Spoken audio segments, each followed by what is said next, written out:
Selamlar arkadaşlar. Sıradaki gezi noktamız Uzungöl.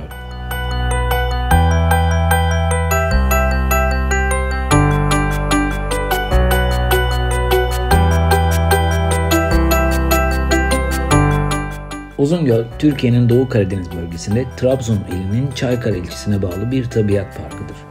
Trabzon il merkezine 105, Rize il merkezine 80 km uzaklıktadır.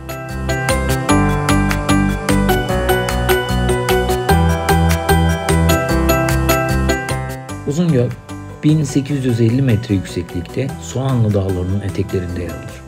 1200 metre uzunluğunda, 500 metre genişliğinde ve 18 metre derinliğindedir. Yemyeşil ormanları, turkuaz rengi suyu ve eşsiz manzarasıyla ünlüdür.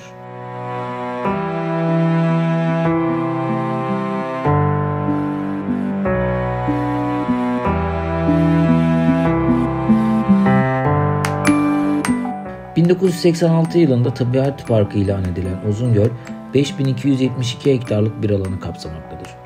Tabiat Parkı içerisinde Uzungöl'ün yanı sıra Şekerligöl, Küçükgöl ve İncegöl gibi göller de bulunmaktadır. Turizm açısından önemli bir destinasyondur.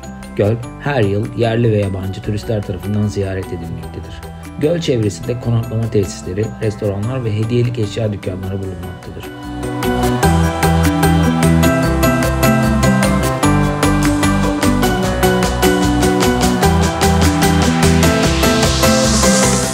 Uzungöl'e ulaşım karayolu ile sağlanmaktadır.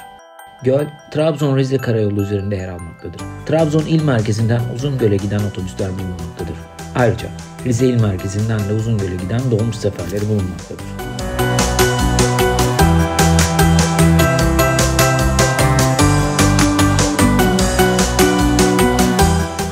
Uzungöl, doğa severler ve huzur arayanlar için ideal bir destinasyondur.